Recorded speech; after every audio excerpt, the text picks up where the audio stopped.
Yeah. Oh.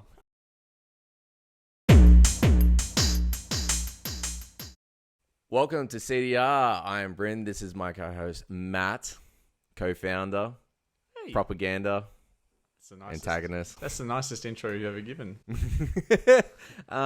This week we did the Manhattan, New York band, five-piece band, The Strokes, with their 8th album, being their 6th studio album. It's been 7 years since they had last did a studio album. 2 years since an EP. And the album is? And the album is The New Abnormal, which I am very happy to say the words A New Abnormal do not make it into any of the songs, which is a tick in my box. You like albums that don't self-reference? Yeah.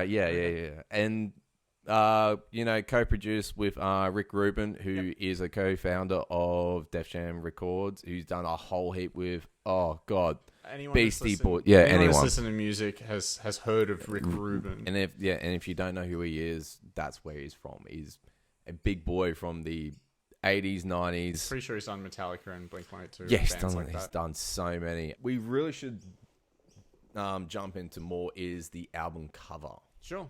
The album cover is by an artist who's, what was his name? Gene Mitchell Basque. I can't actually say his last name. I'm sorry, bro. I genuinely saw the album cover and I probably haven't even given it a second thought since. Well, it's only just come to my mind recently, thanks to Busta Rhymes, who is now just brought out his 11th. Oh, sorry, not his 11th. It's been 11 years since he's brought out an album, and the cover of it is a young girl from Melbourne that I have met before, right. And she does all her drawings by pen, and it's insane. And Busta Rhymes got a hold of it, and it's really, we should pay tribute to these people as well, because they kind of bring something to the album that grabs and catches everyone's eye, and this album cover does really grab you. It is a piece of art. There are certain tracks that sort of stick out to me, and then there are certain things about the album that stick out to me. So I think the interesting thing for me pressing play the first time, and I think the reason why I ended up listening to it maybe 20 or 30 times is literally the intro to the first song. First 4 beats being just the drum, and then almost I was bopping my head straight away. The thing that got me over the line, so it's like do do do do do do do do do do. The fact that when the lyrics cut in, the music stops, and it does it on what I would consider to be an unusual beat in the music. It actually caught me off guard the first time I'm listening to it. I'm like, oh shit, he's singing. Yeah. And straight into the music, and then straight into the verse with something of a driving bass and a bit of drums. It was, I guess you could call that the hook. That is absolutely the hook. So it was right at the start of the album. I was worried when I heard the intro drums. I'm like, oh my God, is this going to be poppy? And then it ended up just being... Yeah, did you feel that when you first... I was like, ooh. Yeah, well, the drums sound super poppy. Yeah. And then the hook comes in, and I'm sold hook, line, and sinker, really. And the first song is awesome. The chorus is catchy, has a lot of lyrics. They're kind of fun. And I think that's what actually typifies a lot of this album, is I don't think the lyrics are overly complex or necessarily overly deep, but they do such an excellent job of complementing the song that they've chosen to create.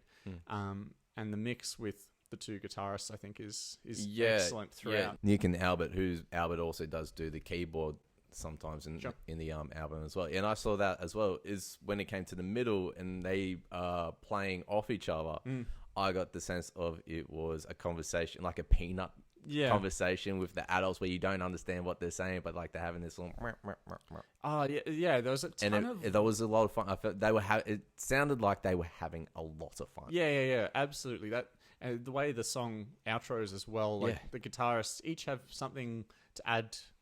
It's different and interesting. And yeah, the first time I listened to it, I was very taken away by how simple the song was, and yet how subtly complex the guitar arrangements were. I did write that down. It was complex but simple.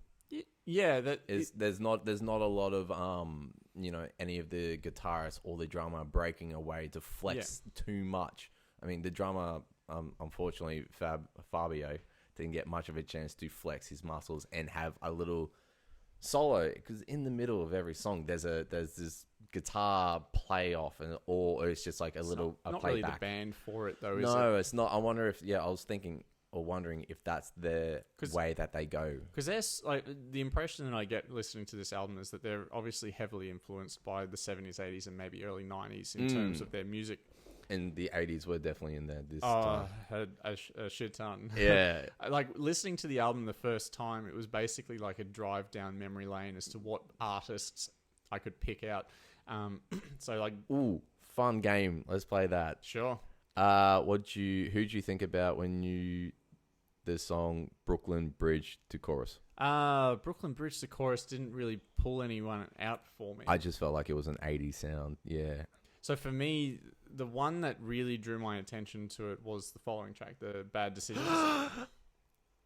Who did you think it sounded like? I knew immediately it was Dancing with Myself. Yes, thank you. Yeah, because that's all I could think about. I was when making bad decisions. No, but it was too much like it. I'm like, oh shit, they're going to be pinged for plagiarism here because it's the same. Then I looked it up, and Billy Idol helped on the track.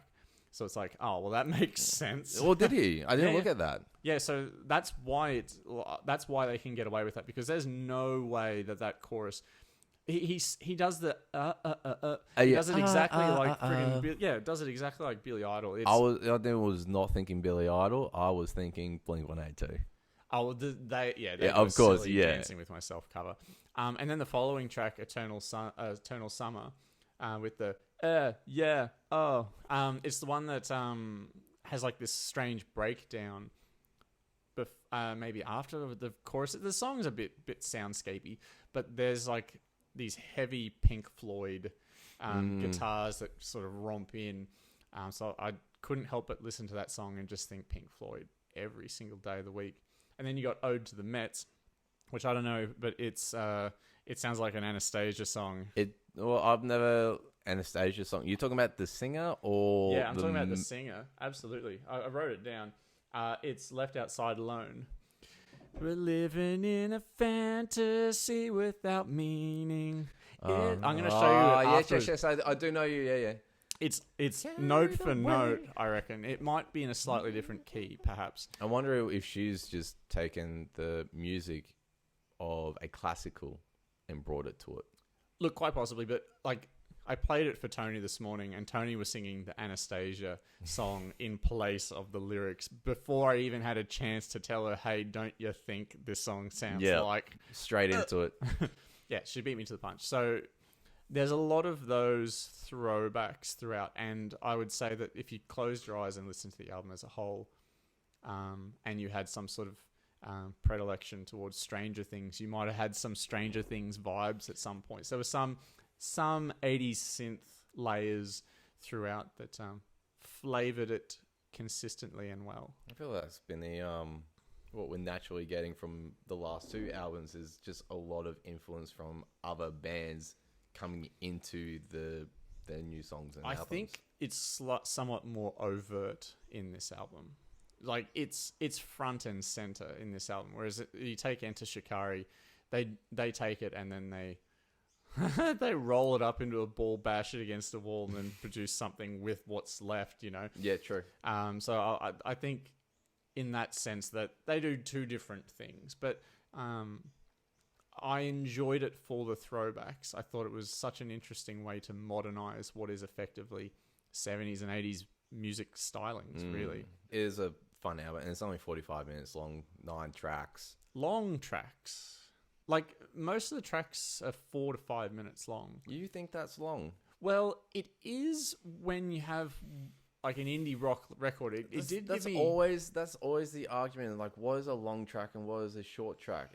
And then what's a medium? And I always think 3 to 5 minutes is in the medium section. And if you're before 3 minutes, that's a quick song. Yeah, but I'm not expecting every track to be 5 minutes. And I think that there were songs that were a little bit self-indulgent, like take Eternal Summer, right? Yep. I like Eternal Summer, but like it's a song that I would listen to as background music rather than listening to it specifically, because it just goes on.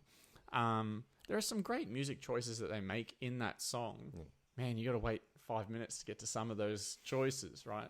like towards the end of that song, they have like this weird droning octave chord that sounds kind of unsettling, and then the track comes to a close, and then up comes these sugary synthy vocal sounds. I'll show you the part afterwards. It's right at the very end. Oh, they do that eerie sort of guitar sound in the middle when they bring it into the next stage of the song, and they do that a lot where they change the music. It's almost like they just drop what they were doing to start something that's almost similar but completely different. And I guess that's where the simple and complex part was. And in Eternal Summer, they do that eerie as they pull into it pulls you into the next part, which is another hook. I just feel like that song could have been a minute and a half shorter without losing anything. I think the same thing about Epiphany. The difference is that song, that Taylor Swift song from Folklore, is designed to be soundscapey. So like the length of the track becomes less of an issue, whereas this song, it's structured like a song proper, right? It has your intro, verse, chorus, outro. Whereas Epiphany is basically, it's some words thrown into just a pool of sound. So I don't know if it's, I mean, sure, if you're not into soundscapey stuff, you probably condense it into a single minute, right? I do. I just wasn't drawn to it as much as you were. Sure. The thing to keep in mind, though, is that like I have like a long Sonic Tunes playlist, and like a number of the songs from this album have gone on to it. I think that's the thing too, is like if you're looking for upbeat music, like there are a couple of upbeat tracks, but by and large they're not upbeat tracks. They're a bit more languid, I would say. Sweet. Yeah. What was your favorites? Ooh, The Adults Are Talking was such a good song. That's such a good song. At the Door. Yes. I really like that song. That was my favorite out of the whole album, was At the Door. Yeah. Even though I don't understand the story, I tried. That's one of the ones I'm like, I don't know what they're fully on about. I'm grasping bits and pieces here, but the music and everything just really brought it together, and I loved it. They were probably my two favorites, I would say, without a shadow of a doubt. Or what about the transitions and the playing? But they just do this. They also just do that simple one instrument is just playing, and it's just doing that one beat. And I think once I realized that Bad Decisions had Billy Idol's like tick of approval, I got over the fact that it sounded a lot like Dancing with Myself. And the riff that they play after the chorus in that song, I actually think is really quite rockin'. And then I watched the video clip for it, and they do this sick video clip for it. It's basically like 80s nostalgia. They're trying to sell you these robots, and the robots are the Strokes, except over the course of time, the robots malfunction and basically become these like eldritch horrors. It's so good. It's genuinely fun to watch. You should watch it. And it has like Making Bad Decisions, and there's a drummer playing drums without a face in front of a screaming child. It's great. Well, that's the other thing too with Ode to the Mets, right? So like Ode to the Mets, if you remember, has like like a funky sort of it sounded like at the start I was trying to figure out what was that from. So like to me it sounded like the intro to Living on a Prayer. Like it sounded like the intro riff. No. Hear me out, right? So this is a thought process. It sounded a lot like that. It had the same sort of tone, and then it immediately transitions into that riff, and then this new riff, and then the old one just disappears, and that old riff doesn't even fit in any way, shape, or form to the rest of the song. Anyway, you watch the video clip for the song. Apparently, in the lore of that song, that weird intro bit is the sound of like an 80s video game console. Like that's what I was going to say. It reminded me of Tron. Yeah, I think they had some on the screen. They had some sort of Space Invaders clone playing, and the video clip is very slowly drawing back away from that, which is why the sound fades out. Yeah. But yeah, listening to it the first time, I was getting ready for some groovy track. Yeah, and then it turns into a slow, languid Anastasia knockoff. Yeah, I can't say Anastasia without thinking Palage. I'm like trying to stop myself from saying that after the fact. Sorry, today's the day after the Queensland election, so this is true. Yeah, she won, by the way. I don't care. I know. No, I don't. What was your favourite track? Was it At the Door? At the Door is my favourite track. Yeah. The Adults Are Talking is up there, and Ode to the Mets. I did like that. Oh, I like the song. I like the song. The Internal Summer, I thought was kind of fun. It was good. See, I like it, but there's like parts of it that I like. I like the Pink Floyd parts. Yeah. And I like the fact that they randomly throughout the song go, "Huh, yeah, Yeah, well, I was like, what's going on? That's literally all he's saying is, "Hey, yeah, oh." But yeah, the lyrics in it was just throwing me off. Because when they're talking about summer, I'm starting to think it's almost like the Gorillas, I got sunshine in a bag. They're talking about some sort of remedy because it's the 11th hour. Hercules service is no longer needed. Yeah. They have the remedy. First of all, like make believe. Yeah, like what is? What is going on? I wanted to ask you. Could you decipher any of that? Because I know what the 11th hour is. Okay, so who is they and who is the remedy? They're talking about eternal summer, right? So summer, like, it's almost like you have the eternal summer, but the eternal summer is just a make-believe thing, right? And so he starts then complaining when he gets to the Pink Floyd part, this is the 11th hour, things are actually kind of bad, but perhaps we're not doing enough to sort of fix the circumstance. And this is where I would say that the lyrics are interesting. I don't think they're necessarily super, super deep, but I think they really, really complement the music really, really well.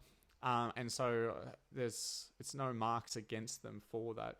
I don't think it's anything more than just sort of a soundscapey long track about the general upsettedness of the time. It kind of has parallels to how I imagine like the Dreamers Hotel from that Enter Shikari album is. It's like you have the people who are actually experiencing what life is like going, oh man, shit's not that great. And then you have people who are off with the fairies. And it's kind of shown by the juxtaposition of the song. I think, and the lead singer of the Strokes might disagree with me. I'd have to talk to him about it, but I think it has something like that. And this is the other thing too. Is like I've listened to it 20 odd times, but I've never had the lyrics up whilst I'm listening to it. I mean, I only just noticed probably halfway through my set of listens that he said Hercules, right? Really? Yeah, I was like, without the lyrics, I found it hard to understand what he's saying because he even gets, he's either he's mumbling or he's falsetto, or he's just been drowned out by the music, or or the production. It's like at the end of that song, once after the weird droning bits, his voice is layered with the music equivalent of CGI, right? I love it, but I don't know what he's saying. No, half the time I was not understanding what was going on, and that's why I needed the lyrics up to be like, okay, this is what you are trying to say. All in all, what did you think of the album? Would you recommend it to your mother? No. Would you recommend it to Cass? She probably forcibly was made to listen to it anyway. She would probably come back with, man, yes, all right, I like it. There's fun. Would you listen to it again after today? I probably listened to a couple of the songs. Okay. At the Door for sure. That's a banger. Yeah, for me, I really, really, really enjoyed this album. This album was way better than I thought it was going to be. It's made me want to listen to the rest of the Strokes back catalogue, which I think is a big tick in my book, right? Yep. Because it's their newest stuff. It could be anything, right? But now I'm pretty interested to see what they had, what I've missed out on. Basically. Yeah, who knows? There may be references to old songs, of course. If I'm going to put it together and I had to explain it to someone, it'd be, look, the music is very flattering to the lyrics. It's complicated, but oh so simple. It's not over fancy. Is not. It's an easy listen. It really is. You can just put it on and just play it in the background if you have friends around. Yeah. Oh, absolutely. It doesn't. It's not going to distract anyone from their own surroundings. Yeah. It just kind of complements what's happening at the time. Yeah. And shout out to the vocalist. He even though Julie, he does a ton of interesting things vocally throughout the album. He did attempt a couple of high notes. I giggled to myself. I was like, oh. There was some very Muse-esque falsettos, especially in the Adults Are Talking towards the back end of that. If I had to give it a score, probably 8 out of 10. I really 8 out of 10. Yeah, I really enjoyed this album. Is it my turn to pick an album? Most definitely. What am I going to pick, Bryn? Do you know? Probably 100 gex. It's not 100 gex. Oh. I can't pick that because you now memeified it on this podcast. But I haven't heard it yet. We're going to listen to Pixel Bath by Gene Dawson. Enjoy. Oh, fuck. I'm excited. I'm excited. All right, well, that's me done. Go listen to this album. Worth a listen. Yep. Throw it in the background at a party. It's always good. Cool. That's it. Later, fools. Bye. Oh, yeah, we're CDR.